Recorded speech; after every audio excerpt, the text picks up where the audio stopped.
let's kickstart with a divergent thinking field trip, maybe a virtual field trip. Uh, so when speaking of creativity, so it's not only by the artistic way, right?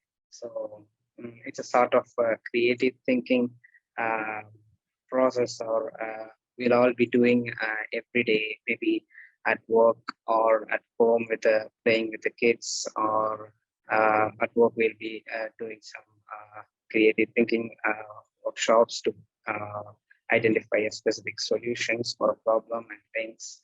So yeah, it's not limited to any point, right? We have the creative thinking process is not limited, so we can able to think of even the out of the box, and those are things like we are going to do in this session. And I hope you all be happy maybe over the session too. And so so that's why after thinking of creative thinking, that's why the boundless people and mind says like divergent thinking is also a creative idea thinking process, and by exploring it into many possibilities. Like if you have some idea over one at one point of time, you can be able to explore it in a very different way, even in a number of ways that you can be explored. And just giving an example for this thinking process, I'll just start with the negative thing, which is a convergent thinking. It's not a negative, maybe an opposite to a divergent thinking. So in convergent thinking, what we'll be do in a math is basically it's a 5 plus 5. Like all people will know it's a kindergarten mathematics. So it's a 10, right? So 5 plus 5 would be like giving the answer 10, and everyone have the same answer for this kind of questions or additional solving problem. So when we think of divergent thinking, so it's a different from the convergent thinking, where we'll be having the answer and we'll be searching through a number of possible solutions for bringing out this solution for and by adding some numbers, maybe 5 plus 5 even works for it, and even 1 plus 9 works for it. And so this is what divergent thinking leads to, multiple ways of defining the solution to a particular problem. So, and just putting to the next step, like maybe even this x plus y gives you think more of it from the Alan in a Hangover movie. Might be maybe a fraction, or maybe even a division, or even a negative value. So we can think about to get an answer 10, right? So these are the process that we have to focus on while we do a divergent thinking process. We just need to think out of the box. So so if you all have some paper and pencil, make sure that you all have it on. We'll just think through an experiment which is done by IBM. So which is it's really a thinking process experiment, like how people can think differently by raising a question to a group of people. So the same thing we are going to do it here to know how we are think and how we have a solution for this and things. So let's get started with the activity 1 with the thinking process. Just take 2 minutes to draw a vase in a paper, and you can just show me on the camera, maybe. Just you can draw, maybe I'll join you too. Awesome. So let me also show you something that I have drawn in maybe 2 minutes, like you can see it out here. This is the rats, the same view. So what they got, I'll just show the answer of what the other people think and what they had in their mind after drawn this vase. So some samples from the group of people. So which one is first one is we'll be having some of a round bowl. I didn't mention it round bowl, but the people have drawn the round bowl. Even the water is inside, and there's a bunch of flowers. And this one is a very we have found like a modern approach thing. And here you see, so this one is very interesting. I have noticed after uh, 1 minute after staring at this, because you see the vase here and flowers here, and if after looking at this place, and I realized that it's the root of the flower, and it's made me think, wow, what the people are thinking, and allow this thinking process. And if you even see this thing, I just mentioned a vase, so the designer had designed just the vase and not the flower. And also this artist came up with some shadow here, so it's a kind of a different idea that they have put into the just drawing the vase, right? So this is the process. So maybe like designing a vase might be a common problem, or I mean common thing that that comes to mind everyone, a similar thing. And we need to do it in a multiple or a different way, right? So we'll just redefine the first question by increasing the complexity to our designing process. And just think about like why we need it and what purpose it solves. Like if you think of a vase and why we need it in a house, or why we need it to serve, I mean, or why, what purpose it serves, and why people are buying a vase. So if you think about it and putting some complexity to it, we'll have something similar to like experiencing, right? So before getting into that, we'll just I mean, for getting into session 2 of creative process, we'll just have some brainstorming, and so similar to storm in your head. Maybe if someone not like storming, maybe before we'll just do a brain calm version of it, so that you can be able to think through the process that you have to do afterwards. We'll just get into the next session. Uh, uh, you'll be having. So yeah, post this, like we'll do some modifications to the old problem. Like drawing a vase might be a similar problem, that similar thing that we all drawn. And so to make it as a different, like we just have to think about like why we need a vase, and why we need a vase with a flower in our home or office space. So by just thinking about that, like after changing the activity, we'll just change the activity from drawing a vase to someone who's enjoying a vase, or a vase with a flower, right? So let's just draw an art for something that people experiencing a flower in a home or office. So maybe you can have a pen and pencil with you. I take 5 minutes to draw something that anyone who is interested, who's love to experience flower with a vase. Yeah. Okay. Then I'll just show you the samples that I got of people who drawn this. So in the first image, you see a flower drawn. So something this is interesting, right? Very technological. A drone with a flower vase, and a kid or a guy who is enjoying it.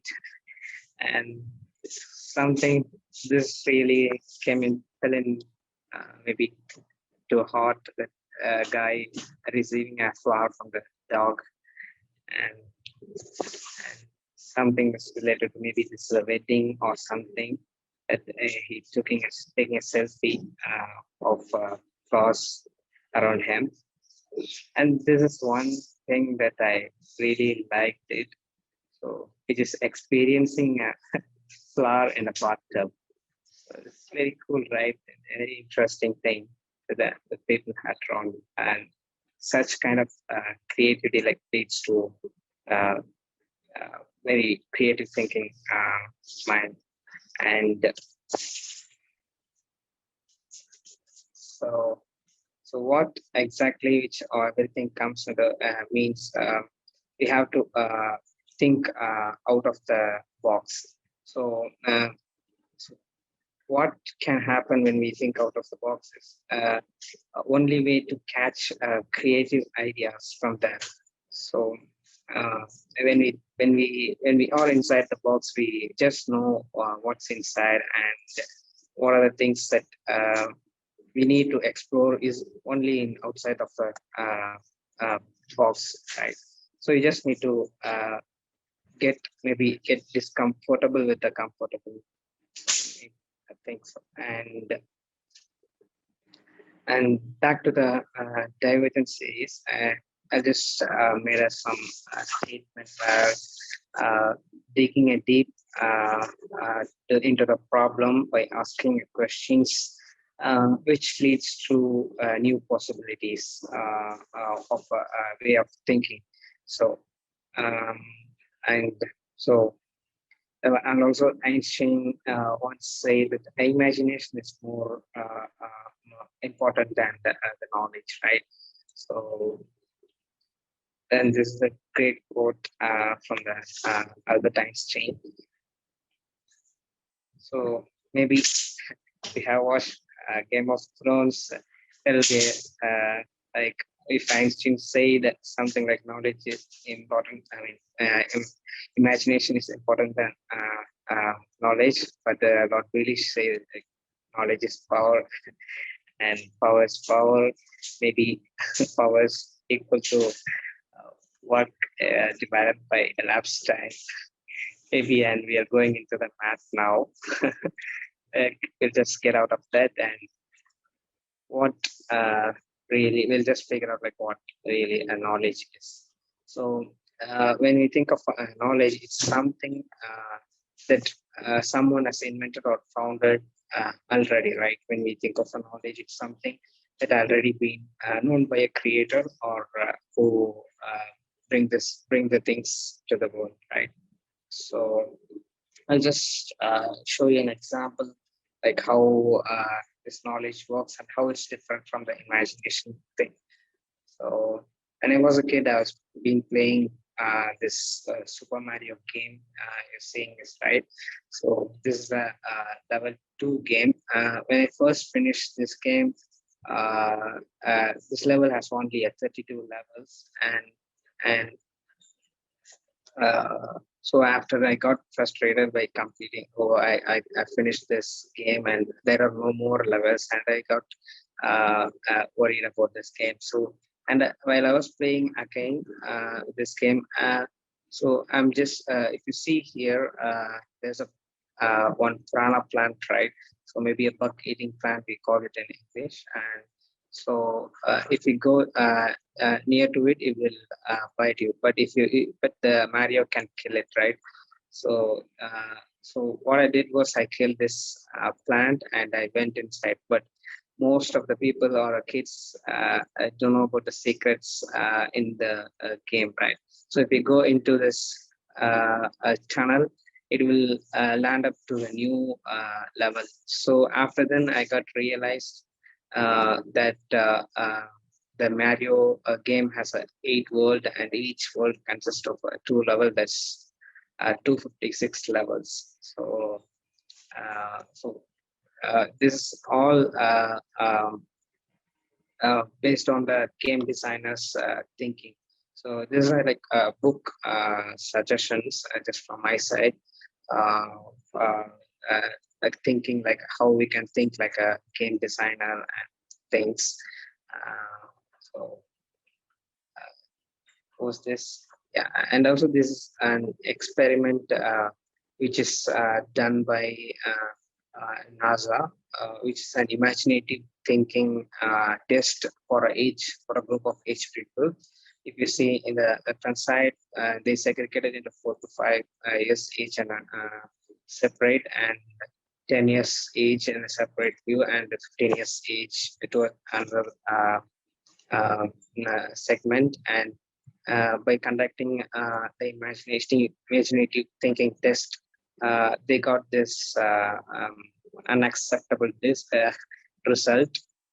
Under under 5 years old, kids are having a 98% imaginative thinking, and 10 years up to 10 years old people or kid has a 30 percentage of imaginative thinking, and 15 years old has only 20 percent of imaginative thinking. Of course, this test is around 20 to 30 years back. Maybe we all grew up and suspecting that that we are still at 98, maybe diplomatic or optimistic. um, so so after this test run, and maybe the people who are got frustrated and closed this test around like 15 years back. So just going to another slide. So if you have to think out of the box, you just have to ask a kid about, or explain the problem or something. But every problem a kid has no solution, but they can give you a way. Like if you ask a kid some question, if you tell some story to a kid, they will be asking all of the class questions that are unrelated to the story that you told, right? So why I say to ask a kid, in some point we all be agreeing on a solutions that we don't want to move further with the complex questions, right? And for that, they'll be uncover all the maybe uncover the questions that we neglected, right? So some of the questions, just a minute, and I'll just list down like what are the ways that you have to think outside the box. So maybe asking a question might not be the only solution. You can able to explain to the random people with a problem statement. We can able to explain it to the random people, and we can also explain it to the other industry who has not having a domain knowledge of a specific problem, right? So by the way, they'll be coming up with new ideas, and and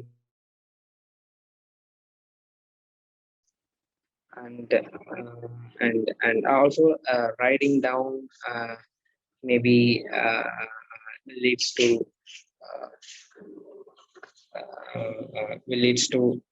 uncover all the questions or all the problem that we have faced. Um, so, and finally, this is one thing that we have to remember, like an infinite number of possible solutions always better than the finite number of solutions, right?